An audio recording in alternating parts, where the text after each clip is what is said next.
हाँ ये विजिबल है। Yes sir. चलो एक बार देखेंगे क्वेश्चन। ये हमने क्वेश्चन किया था अभी। अच्छा 11 हम कर देना, एक मिनट।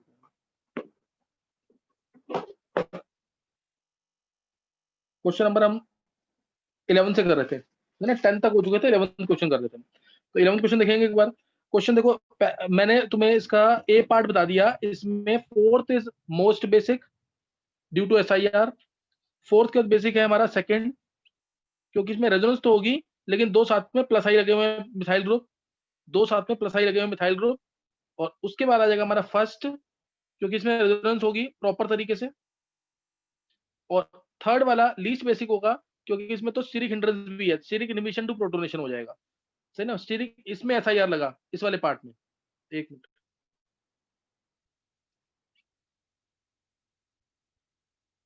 इस पार्ट में लग गया SIR।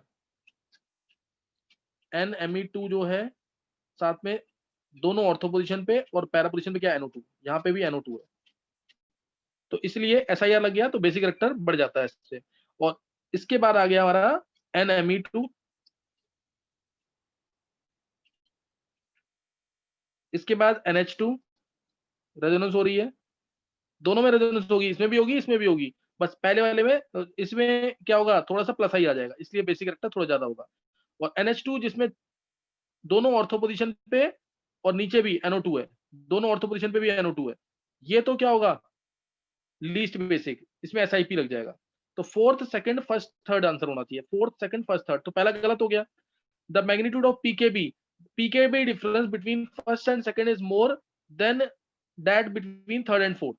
PKB का डिफरेंस फर्स्ट और सेकंड में देखेंगे, फर्स्ट और सेकंड तो यही आसपास ही है,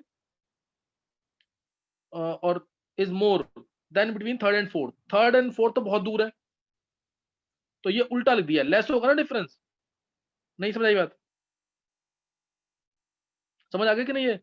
PKB में डिफरेंस कब ज्यादा होगा, जब जब इसमें बेसिक कैरेक्टर में डिफरेंस ज्यादा हो। बेसिक कैरेक्टर में डिफरेंस किसके ज्यादा है, फोर्थ और थर्ड के, फोर्थ और थर्ड के बेसिक कैरेक्टर में डिफरेंस ज्यादा है, तो इसमें PKB डिफरेंस ज्यादा होगा, इसने उल्टा लिखा हुआ है, तो ये भी गलत हो जाएगा।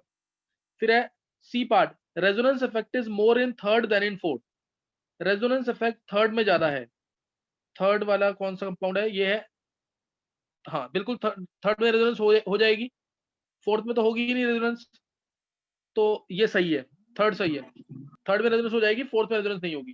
फिर नेक्स्ट है, नेक्स्ट जो है steric effect makes compound 4 more basic. Steric effect makes compound 4 more basic, बिल्कुल सही है। इसमें SIR लगेगा तो कंपाउंड ज्यादा बेसिक हो जाएगा, इसमें SIR फोर्थ वाले में SIR लगेगा, इसलिए कंपाउंड क्या हो जाएगा, ज्यादा बेसिक हो जाएगा, तो ये भी सही है। यानी थर्ड और फोर्थ C और D आंसर आ जाएगा इसका, C and D। Clear, C and D answer आ जाएगा। किसी को कोई डाउट तो नहीं है इसमें, बात में है कि नहीं है। तो इसमें C और D आंसर आ जाएगा। नेक्स्ट देखेंगे 12th क्वेश्चन। 12th क्वेश्चन तो ये टफ क्वेश्चन नहीं है, थोड़ा सा अगर दिमाग लगाएंगे तो हो सकते हैं क्वेश्चन से, और ये तो GOC से रिलेटेड था क्वेश्चन। नेक्स्ट देखेंगे अब 12th क्वेश्चन। देखो R, अब तुम्हें यहां से पता लग जाएगा कि कन्वर्जेंस की कितनी इंपॉर्टेंस है, कन्वर्जेंस क्यों इंपॉर्टेंट है, यहां से पता लगेगा, कुछ कन्वर्जेंस का रोल आएगा यहाँ पे। कंसेप्ट तो आने चाहिए, लेकिन कन्वर्जेंस का भी रोल है यहाँ पे, अभी तो हमने कन्वर्जेंस की नहीं है सारी, तब भी देखेंगे एक बार। तो इसमें दे रखा है आर जो है ये ऑप्टिक पी से बन रहा है, पहले ये देखिए ध्यान देंगे। पी से, पी क्या है C9H12, क्लियर, पी क्या है C9H12। क्वेश्चन कैसे अटेम्प्ट करते हैं तरीका देखेंगे इसमें। अब पी है C9H12, तो पी C9H12 है, इसमें H2PT डाला तो बन गया ये कंपाउंड, नीचे बन गया पूरा। और अगर इसमें X रेजेंट डाला और साथ में KMnO4, X और KMnO4 डाला तो ये कंपाउंड बन गया C8H12O6, जो कि ऑप्टिकली एक्टिव एसिड है, जो कि ऑप्टिकली एक्टिव एसिड है। इन इन बातों पे ध्यान देना, ऑप्टिकली एक्टिव मींस कार्य सेंटर आएगा। और R जो बन रहा है NaNH2 डालने से, फिर एसिटोफिनॉल, फिर H3O+ डालने से R बन रहा है, जो कि ऑप्टिकली एक्टिव है, जो कि क्या है ऑप्टिकली एक्टिव। तो P कंपाउंड, अब अगर हम यहीं पे सोचने लगे तो टाइम ज्यादा लग जाएगा, इसलिए ऑप्शन देखना डायरेक्ट। इसमें डायरेक्ट क्या देखते हैं, ऑप्शन। P कंपाउंड इसने एक ये दिया एक ये दिया, तो दोनों की पॉसिबिलिटी चेक कर लेते हैं। P कंपाउंड दो दे दिए इसने, दोनों की पॉसिबिलिटी चेक करते हैं एक बार। मैं थोड़ा सा रब कर रहा हूं ऊपर, क्वेश्चन देखना, P से सारे बन रहे हैं, एरो का ध्यान रखना।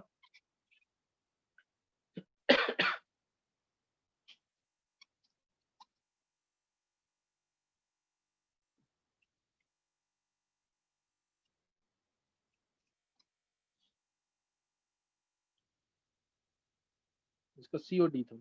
अच्छा, पी पी कंपाउंड मैं पहले लेता हूँ, से मैंने इसको ट्राई किया ए से, ए कंपाउंड से पी ले लिया मैंने, जो ए लिया हुआ। इसमें अगर मैं ध्यान देना, इसमें डाला हुआ है NaNH2 CCH5 COCH3, तो आर बन रहा है, तो बन रहा है आर। एक मिनट ध्यान देंगे, पी लिया है मैंने ए वाला पार्ट, जो पी दे रखा है इसमें, ये है बॉन्ड और ऊपर है ट्रिपल बॉन्ड, ऐसे ये ट्रिपल बॉन्ड देखा, CH2 C triple bond CH, ऊपर क्या है CH2 C triple bond CH। अब इसमें डाला मैंने NaNH2, NaNH2 डालूंगा डायरेक्ट, NaNH2 डालूंगा इसमें, इसमें डाल देते हैं NaNH2 डाला तो नेगेटिव चार्ज आ जाएगा, जो भी एक्टिव हाइड्रोजन वो गायब, यहाँ पे C है, इस पे नेगेटिव आ गया। अब इसमें डाला मैंने CCH5 COCH3, C6H5 COCH3 डालेंगे तो क्या होगा, चेक करेंगे, C6H5 COCH3,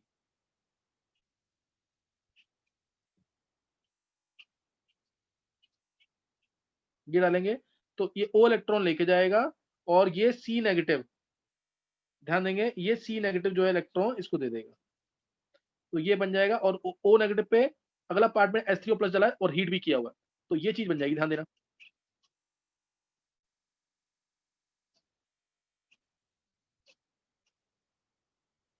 C नेगेटिव के साथ CO और CH3 और CCH5, और ऊपर क्या आएगा, नेगेटिव चार्ज। अब डाला हुआ अगले स्टेप में H3O प्लस और हीट, H3O प्लस डालेंगे तो O माइनस का बन जाएगा OH, ये हटा रहा हूं मैं यहाँ से, O माइनस का बन जाएगा OH, और किया हुआ हीट, हीट करेंगे तो वाटर बाहर, वाटर निकलेगा बाहर ऐसे इधर से, तो मैं इधर दिखा रहा हूं तुम्हें, ये बन गया हमारा R।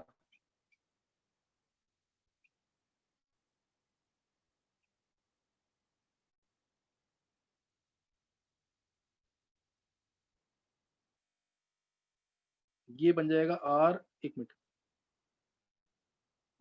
इसमें C, तो ये तो हट जाएगा OH, OH तो हट जाएगा, डबल बॉन्ड CH2 आ जाएगा सिंपली, डबल बॉन्ड CH2, और इधर आ जाएगा Me, Me नहीं CCH5 यानी PH, ये चीज आ जाएगी, और यहाँ पे डबल बॉन्ड है ही, यहाँ पे डबल बॉन्ड है ही, तो ये आ जाएगा हमारा, तो ये हमारा R आ गया, ये R आ गया। अभी ये ऑप्टिकल एक्टिव है, ये ऑप्टिकल एक्टिव है, अभी तो कोई दिक्कत नहीं है, ए ऑप्शन हो सकता है, अभी तक ये आ रहा है दिमाग में। अब अगर मैं एक्स रेजेंट डालता हूँ, एक्स रेजेंट डालते हैं अगर हम, लिंडार्ड कैटलिस्ट है ये क्या है, लिंडार्ड कैटलिस्ट, अगर हम इसको डालते हैं तो क्या होगा, तब ध्यान देंगे, अगर मैंने एक्स डाला ये, तो लिंडार्ड कैटलिस्ट, तो लिंडार्ड कैटलिस्ट डालने पर इसमें यानी एक के अंदर, ये जो ए ऑप्शन है यानी पी के अंदर, अगर इसमें लिंडार्ड कैटलिस्ट डालेंगे तो ट्रिपल बॉन्ड को डबल बॉन्ड कर देगा, वो ट्रिपल बॉन्ड को डबल बॉन्ड कर देगा। ये एक्स हमारा लिंडार्ड कैटलिस्ट है,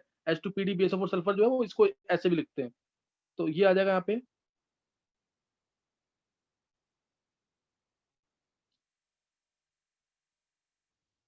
डबल बॉन्ड, ये डबल बॉन्ड आ जाएगा, डबल बॉन्ड आ जाएगा। उसके बाद अब KMnO4 और हीट किया हुआ है, अब क्या किया हुआ है, KMnO4 H2SO4 के साथ हीट, तो KMnO4 H2SO4 के साथ हीट करेंगे तो क्या बन जाएगा इससे, CH2C डबल बॉन्ड CH2 था, तो ये CH2COH बन जाएगा, नीचे भी COH, ध्यान देंगे, तो इसमें बन जाएगा ये वाली चीज, ये ध्यान से करना इसमें,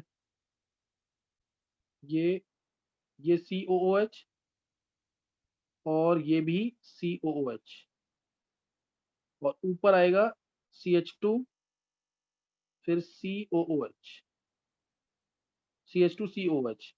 तो अब अगर तुम चेक करोगे तो क्या ये ऑप्टिकली एक्टिव आ रहा है, ये जो है ऑप्टिकली एक्टिव एसिड आना चाहिए, क्या ये ऑप्टिकली एक्टिव है कि नहीं,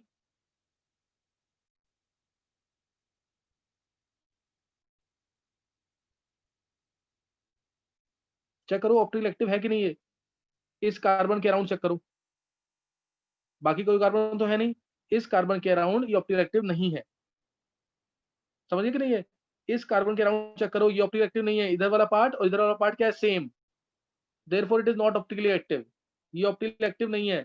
इसलिए ए ऑप्शन नहीं आएगा, आंसर इसका सी ऑप्शन आएगा, सी वाला जो पी है। तो उसके इसमें ऑप्टिकल आ जाएगा क्योंकि डबल बॉन्ड इसका ऊपर की तरफ होता, डबल बॉन्ड ऊपर की तरफ है, चेक करेंगे खुद, डबल बॉन्ड इसमें यहाँ पे था, तो उस केस में ये ऑप्टिकल आ जाएगा, इसलिए आंसर सी आएगा। इसलिए आंसर क्या आएगा, सी आएगा। और आर पार्ट जो मैंने निकाला क्या वो सेम है, आर पार्ट, ये जो मैंने आर पार्ट निकाला क्या ये दोनों सेम है कि नहीं?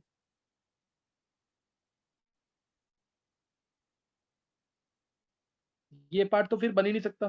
क्यों नहीं बन सकता? क्योंकि ये तो मैंने ए को लेकर निकाला था, डबल बॉन्ड अगर इसका यहाँ होता तब सेम आता, तब सेम आता, इसलिए आंसर इसका बी और सी है। मैंने हिंट दे दिया इसका कैसे करना है, किसी को कोई पॉइंट पूछना तो पूछ सकते हो, बी और सी आंसर आएगा इसका। इसलिए आर पार्ट कब आएगा, जब मैं ए ऑप्शन लेके करूंगा, लेकिन ए ऑप्शन तो है ही गलत। क्यों? क्योंकि इससे एसिड जो बन रहा है, यहाँ लिखा ऑप्टिकली एक्टिव एसिड आएगा, लेकिन ऑप्टिकली इनएक्टिव आ रहा था उससे एसिड, इसलिए आंसर आएगा इसका बी और सी। एक बार चेक कर लेंगे, किसी को कोई डाउट हो तो पूछ सकते हो मेरे से।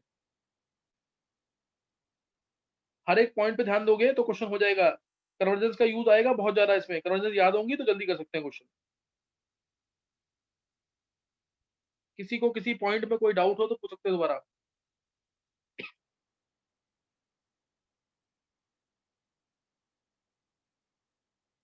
चलो नेक्स्ट देखेंगे फिर।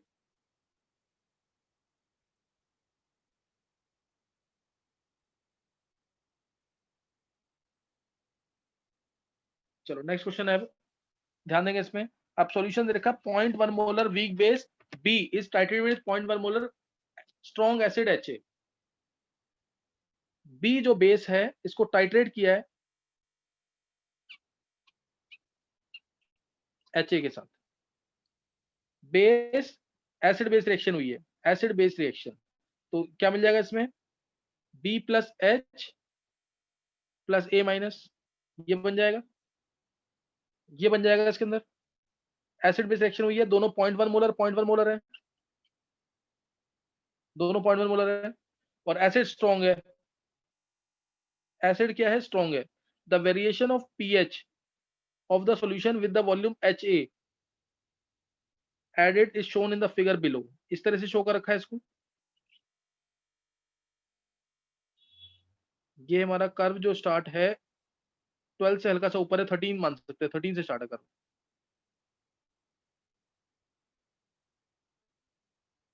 ये स्ट्रेट एक मिनट,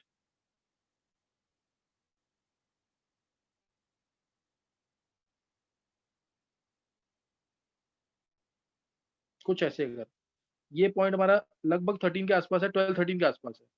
फिर इसके बाद यहाँ पे हमारा जो वर्टिकल जोन है इसमें इक्विवेलेंस पॉइंट आएगा, और ये पॉइंट हमारे दे रखा है, ये पॉइंट हमारा 6 है, 6 ml है, और ये किसका है, एच ए का, एच ए का वॉल्यूम है, वॉल्यूम ऑफ एच ए।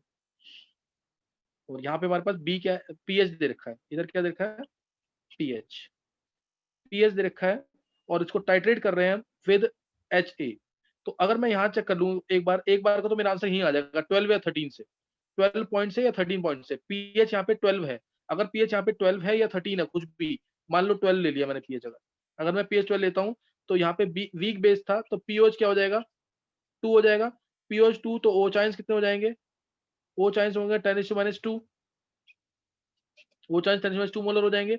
और ओ चाइंस सबको पता है अंडर रूट में केबी इंटू सी होता है, केबी इंटू सी होता है, ये 10⁻² आ जाएगा। तो और सी दे रखा है 0.1 मोलर, सी कितना दे रखा है, 0.1 मोलर, स्क्वायर करेंगे दोनों दोनों साइड, तो Kb into 10⁻⁻1 molar means 10⁻1 molar, this is two 10⁻4। तो यहाँ से केबी आ गया 10⁻3, पीकेबी आ गया 3, पीकेबी कितना आ गया 3। इसने आगे यही बोला हुआ, देखो what is the pKb of the base, the neutralisation reaction is given as this. Neutralisation reaction दे रखी है इसके अंदर। तो एक बार को तो हम कहें तो क्वेश्चन इसका आंसर 3 भी हो सकता है, 3 भी हो सकता है, और इसमें कोई कुछ नहीं, क्योंकि ये तो केबी तो फिक्स वैल्यू है, तो आंसर इसका 3 आ जाएगा। और आगे भी चाहें तो हम आगे भी निकाल सकते हैं, आगे भी निकाल सकते हैं। इसमें एक बार को आंसर, अगर मैं पीएच को 12 लेता हूँ, क्योंकि 12 13 के आसपास दे रखा है कुछ, ये अगर 13 है 0 पर, तो आंसर आगे फिर आंसर कुछ और आ जाएगा। 13 में पी हमारा पीओएच क्या हो जाएगा, 1 हो जाएगा 13 पे, पीओएच हो जाएगा, पीओएच 13 अगर, तो पीओएच 1 हो जाएगा, 10⁻1 आ जाएगा, 10⁻1 आ गया, तो 10⁻, स्क्वायर करेंगे 10⁻2, तो 10⁻2, फिर उसका आंसर पी के भी 1 आएगा, पी के भी आंसर तब 1 आ जाएगा। और अभी आंसर कितना 12 लेके आया 3। यहाँ पे किसी को डाउट तो नहीं है कोई? इस पॉइंट तक किसी को कोई डाउट तो नहीं है? No sir. एक तो तरीका ये है इसको करने का कि ये निकाल लिया, अदरवाइज तो मैं अगर इस लाइन में चेक करूं, इस लाइन पे आना है इक्विवेलेंस पॉइंट, इस लाइन पे क्या आना है? Equivalence point. इस लाइन पे इक्विवेलेंस पॉइंट और 6 ml पे इक्विवेलेंस पॉइंट, 6 ml पे इक्विवेलेंस पॉइंट है, यानी 6 ml अगर इसका यूज होगा तो 6 ml ही इसका यूज होगा, दोनों का 6 यूज होगा। और ये बनेगा जो दोनों जीरो हो जाएंगे, ये भी जीरो, ये भी जीरो इक्विवेलेंस पॉइंट पे। बना कितना? ये कितना बन जाएगा? 0.1 into 6 divided by total volume 12, तो ये 0.05 मोलर बन गया सॉल्ट। सॉल्ट कितना बन गया? 0.05 मोलर।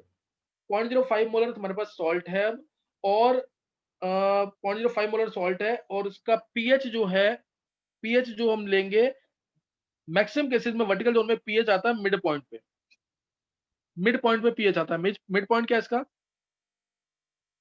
मिड पॉइंट इसका 6 के आसपास आ रहा है शायद, मिड पॉइंट 6.6 के आसपास आएगा, सही ना? जो इक्विवेलेंस पॉइंट आएगा ये मानते हैं मिड पॉइंट पे होता है इसका इक्विवेलेंस पॉइंट। जैसे अगर मैं स्ट्रॉन्ग एसिड स्ट्रॉन्ग बेस का भी टाइट्रेशन करता हूँ तो 4 से ड्रास्टिक चेंज आता है, 4 से इन्फ्लेक्शन पॉइंट जो आता है 4 पे आता है, और 10 पे जाकर के वो चेंज होता है, तो 4 और 10 के बीच में 7 आता है, तो 7 आ गया ना मिड पॉइंट। ऐसे ही हम इक्विवेलेंस पॉइंट को मान सकते हैं कि 6 पे रहा होगा, ये अजम्पशन है।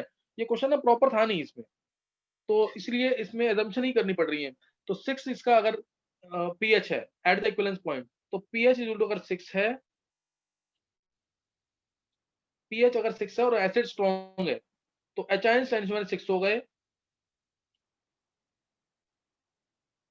एसिड स्ट्रॉन्ग है तो उसको मैं डायरेक्ट लिख सकता हूं, this is equal to C H 10⁻⁶। C H को क्या लिख सकते हैं? अंडर रूट में K H into C is equal to 10⁻⁶। और सी मैंने निकाल दिया है, 0.05 मोलर है सॉल्ट का, ये निकाला हुआ ना सी 0.05 मोलर, उससे सॉल्व करेंगे तो। और के एच को क्या लिख देंगे? के डब्ल्यू बाय के बी, तो इससे भी निकाल सकते हो। तो यानी कि क्वेश्चन तो बेटर था, लेकिन इसमें थोड़ा सा गड़बड़ कर रखी है कि आंसर इसका ना 3 यहां से निकल गया, नहीं तो मैं अगर पीएच को 12 ले लूं तो 1 आ जाएगा आंसर। तो कुछ गड़बड़ है, तरीका मैंने बता दिया तुम्हें कैसे करना क्वेश्चन, तरीका तो बता दिया है, क्वेश्चन इस तरह से करना है इसको, समझ गए कि नहीं? है तरीका इसका यही है करने का, मेथड बता दिया है, बाकी आंसर तो देखो जो ऑफिशियल की आएगी उसके अकॉर्डिंग देखेंगे क्या आंसर आ रहा है। अब 14th क्वेश्चन देखेंगे एक बार।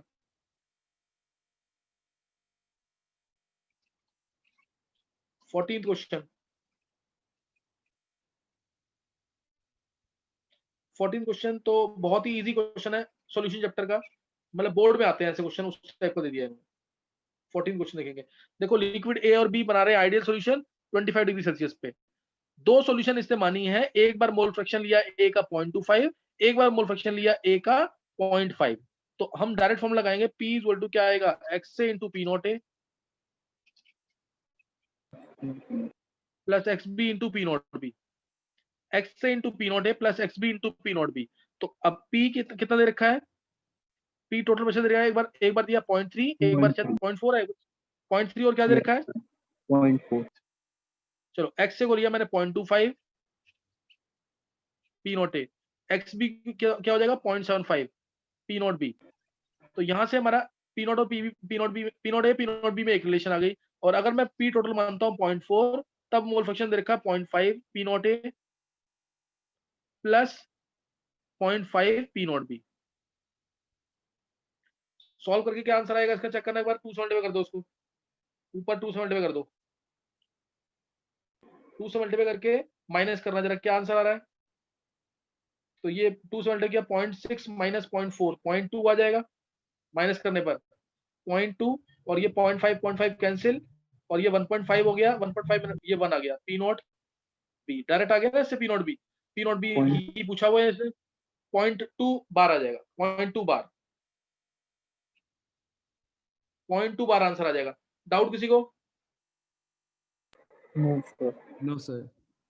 हाँ किसी को डाउट नहीं होना चाहिए इसके अंदर। हाँ नेक्स्ट नोट करेंगे अब इसके अंदर। नेक्स्ट पहले नीचे वाले 2 क्वेश्चन कर लेते हैं, फिर मैं आगे आगे आगे करता हूँ इस क्वेश्चन। एक क्वेश्चन रह गया 11th क्लास का क्वेश्चन है ये थोड़ा सा यहाँ देखते हैं। 16th क्वेश्चन देखेंगे, 15th रह रहा है अभी। 16th क्वेश्चन 16 क्वेश्चन ऑर्गेनिक का क्वेश्चन है, और नेम रिएक्शन इसके अंदर 2 यूज हुई है, एक डाइजोटाइजेशन मैंने करवा दी है और दूसरी रिएक्शन यहाँ पे कपलिंग यूज हुई है।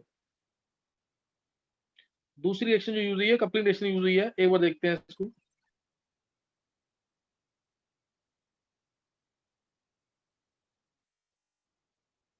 देखो, consider the reaction sequence from P to Q, P से Q, ओवरऑल प्रोडक्ट की यील्ड जो है 75% है।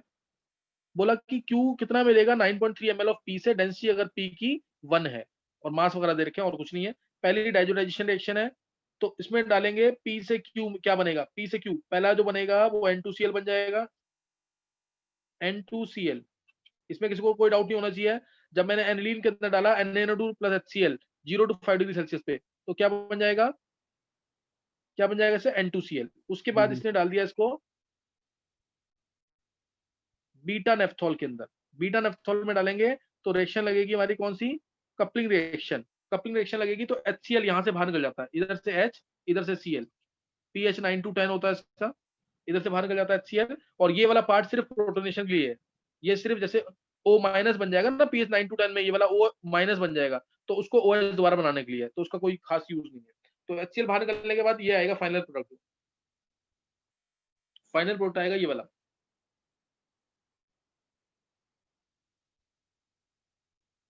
OH N double bond N और PH, N double bond N PH, ये बनेगा। और ये बन रहा है हमारा किससे, एनिलीन से, CCH5NH2 से। और जो प्रोडक्ट, अब ये तो मोल कंसेप्ट का क्वेश्चन है, सिंपल मोल कंसेप्ट और ऑर्गेनिक को मिलाकर दे रखा क्वेश्चन। मोल कंसेप्ट का सिंपल क्वेश्चन है ये।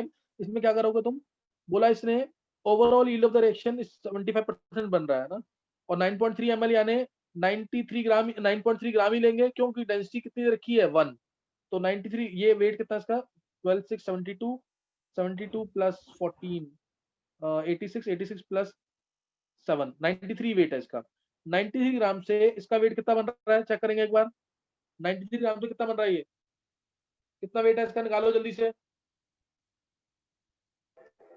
N double bond NPH, weight निकालो पर जल्दी, कितना आ रहा है इसका। सर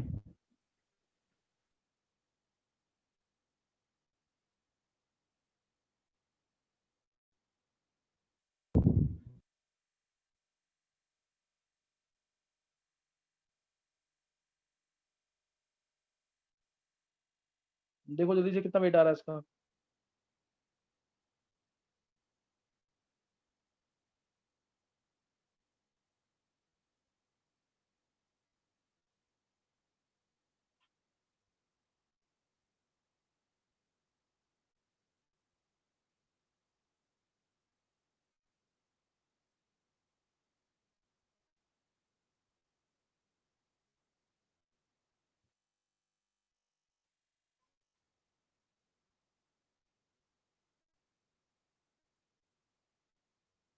निकाल, लक्ष्य निकाला क्या, लक्ष्य। सर एक डाउट था हाँ बोल। सर, इसमें OH का OCO3 नहीं बना देंगे? लक्ष्य ये पीएच वगैरह कंडीशन लगा रखी है ना, तो इसमें तू नहीं कर सकता कुछ इसमें। जो तू अच्छा वो कह रहा है वो एसिडिक एसिड डालने पर, हाँ सर, मैंने मतलब नहीं जब वो, किया था मैंने तो वही बना दिया था। नहीं नहीं मेरी बात सुन, वो तो उसके लिए 2 ही रेजेंट है, सिर्फ ध्यान रखियो, CH3COCl, या फिर जिसमें लिविंग ग्रुप बहुत अच्छा है, या CH3CO होल ट्वाइस O, क्योंकि दोनों में लिविंग ग्रुप अच्छे हैं। इसका लिविंग ग्रुप अच्छा नहीं माना जाता, वही दोनों मोस्ट रिएक्टिव है, जो जल्दी अलग होकर COCH3 बनाएंगे। समझा कि नहीं, CH3COCl या acetic anhydride. Okay sir. COCl में Cl माइनस अच्छा लिविंग ग्रुप है, और उसमें CH3COO नेगेटिव अच्छा लिविंग ग्रुप है, इसलिए ऐसे बनेगा उसके अंदर से।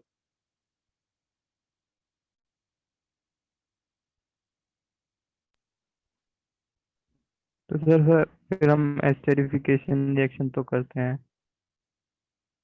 एस्टेरिफिकेशन रिएक्शन, हाँ उसको तो हमने एसिड डाल के डाला नहीं, वो कंसंट्रेट H2O, फिनॉल और कंसंट्रेट H2O डाल के किया हुआ ना पूरा उसमें। Okay sir. रिएक्शन तो होगी उसकी, लेकिन ऐसा कि थोड़ा सा टफ कंडीशन में होगी रिएक्शन, जैसे ये दोनों ऑर्डर ऑफ एक्टिविटी ऑफ, वो चेक करेंगे ना acid derivatives, order of activity of acid and acid derivative, तो मोस्ट रिएक्टिव आता है CH3COCl, बताया हुआ ना लिविंग ग्रुप के अंदर, हाँ सर वो तो जाते CH3COCl हैं। मोस्ट रिएक्टिव, उसके बाद CH3CO होल ट्वाइस हो। और जब सर भी इसमें एसिटाइलेशन करना है, जब भी एसिटाइलेशन करना है तो दो ही रेजेंट यूज करते हैं, CH3COCl या CH3CO होल ट्वाइस हो। और सर इसमें न्यूक्लियोफिलिक एडिशन का ऑर्डर क्या होता है एसिड डेरिवेटिव में? Acid derivative nucleophilic addition, addition तो नहीं होती ना, सब्स्टिट्यूशन होती है उसके अंदर।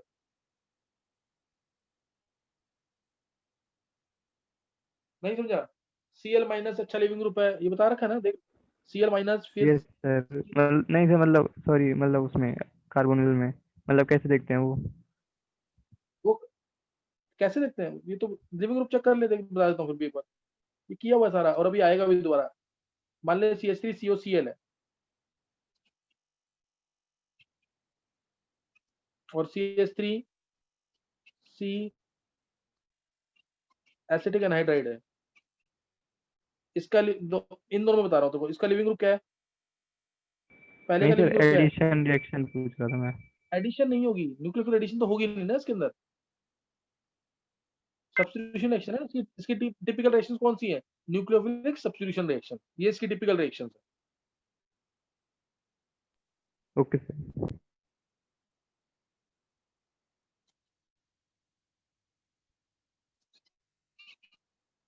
इसका वेट निकाला किसी ने? सर 248।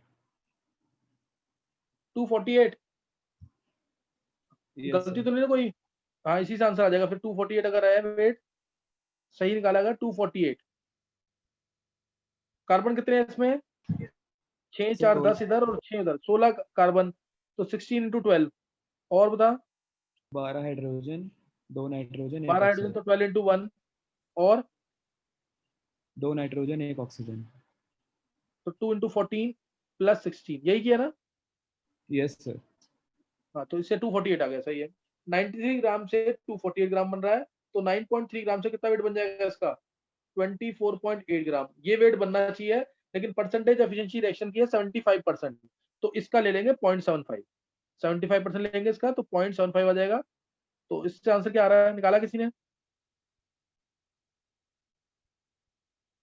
18.6 आ रहा है, कितना आ रहा है? 18.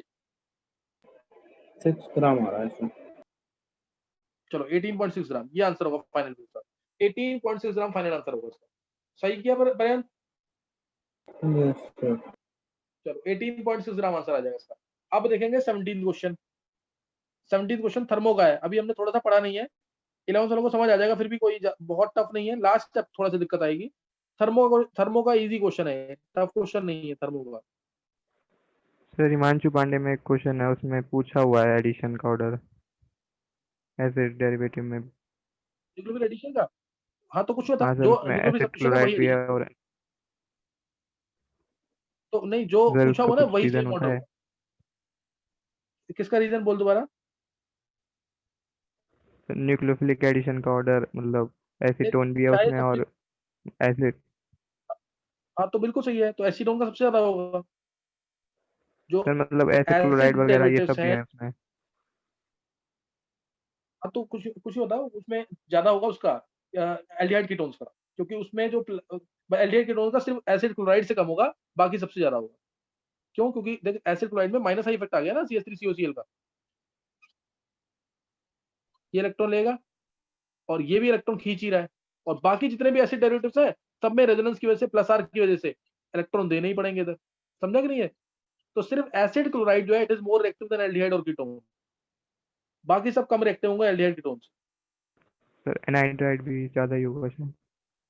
एनहाइड्राइड नहीं नहीं नहीं, एक बार चेक करियो, एनहाइड्राइड भी कम होगा।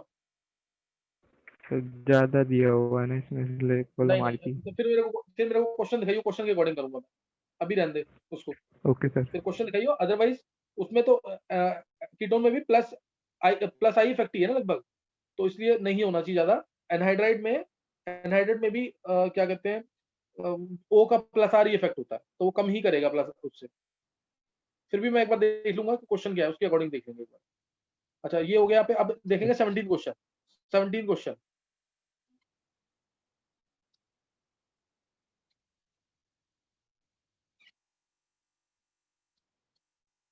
देखो 17 क्वेश्चन में बोल रहा है द 10 is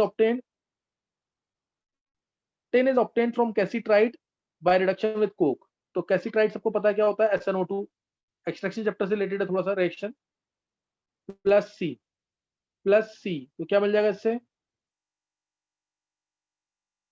हमें बनाएंगे CO2 का दे रखा है, SnO2 का दे रखा है, सही है, SnO2 का दे रखा है, SN का दे रखा है, C का दे रखा है और CO2 का दे रखा है। चलो CO2 का देखा तो SnO2 प्लस C क्या बन जाएगा, SN प्लस CO2। कोई डाउट तो नहीं किसी को?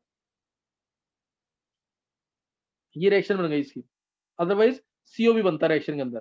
SnO2 plus 2C gives SN plus 2CO। मैंने सारे मैथमेटिकल टर्म जो देखे उसको चेक करके ये बना दिया CO2 बन रहा होगा। अब इसमें डेल्टा H नॉट निकालेंगे हम, डेल्टा H नॉट निकालेंगे रिएक्शन का, वो क्या होगा? हालांकि इसको ना एक चीज और मेंशन करता तो ज्यादा बेटर रहता क्वेश्चन। 298 केल्विन लिखा ना इसने, 1 बार और लिखता तो स्टैंडर्ड कंडीशन हो जाती, तो मानना पड़ेगा कि स्टैंडर्ड कंडीशन है। डेल्टा H नॉट क्या होगा, summation of heat of products minus summation of heat of reactants, summation of heat of products minus summation of heat of reactants.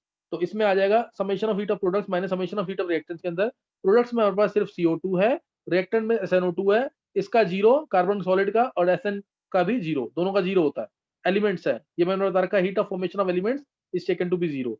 तो प्रोडक्ट्स में क्या आ गया हमारे पास CO2 का heat of formation minus 394 minus reactants में SnO2 का माइनस 581, यही है minus 581 delta H nought minus 581। तो ये कितना आ रहा है, डेल्टा H निकाल लोगे इसका, ऐसे ही डेल्टा H कितना आ रहा है ये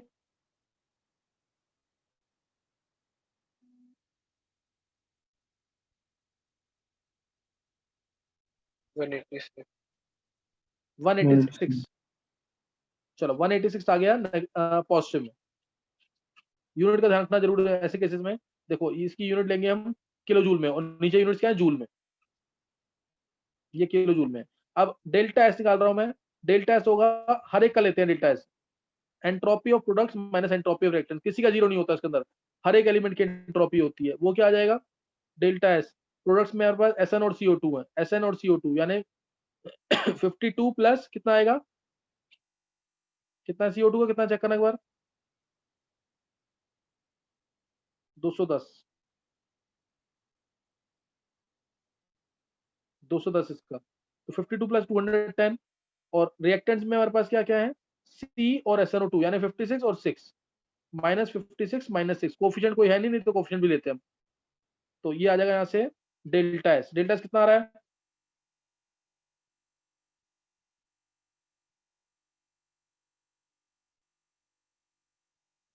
डेल्टा एस निकाल लोगे इससे। अब उसके बाद इसके हमें निकालना है जस्ट रिएक्शन हो जाए, जस्ट रिएक्शन होने के लिए डेल्टा जी होता है हमारा delta H minus delta S, minimum temperature निकालना है ना, इसलिए डेल्टा जी को रख देना जीरो, तो इंप्लाइज टी इक्वल टू आ जाएगा delta H by delta S. बस डेल्टा एच को किलो जूल से जूल में जरूर कर देना, delta H by delta S answer होगा temperature, delta H by delta S निकाल लेना ये आंसर होगा। बस तुम डेल्टा एच को किलो जूल में जरूर कर देना और जूल में जरूर कर देना, डेल्टा एच को जूल में कर देना, डेल्टा एच जूल में ही है, डेल्टा एच को किलो जूल में कर देना या फिर डेल्टा एच को, दोनों की यूनिट सेम होनी चाहिए, टेम्परेचर से आ जाएगा मिनिमम टेम्परेचर, डेल्टा जी को जीरो करके। तो ये वाला पार्ट, लास्ट वाला पार्ट 11th वालों को थोड़ा दिक्कत देगा, अदरवाइज ये बहुत इजी है जब हम आगे पढ़ लेंगे, अभी हमने पढ़ा नहीं है ये थर्मो का, तो अदरवाइज क्वेश्चन इजी है। अब 18th लास्ट क्वेश्चन देखेंगे एक बार, लास्ट क्वेश्चन,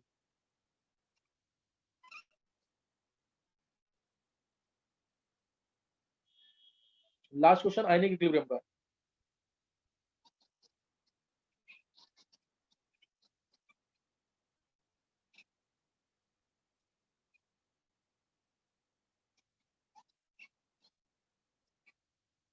देखो लास्ट क्वेश्चन क्या है, last question an acidified solution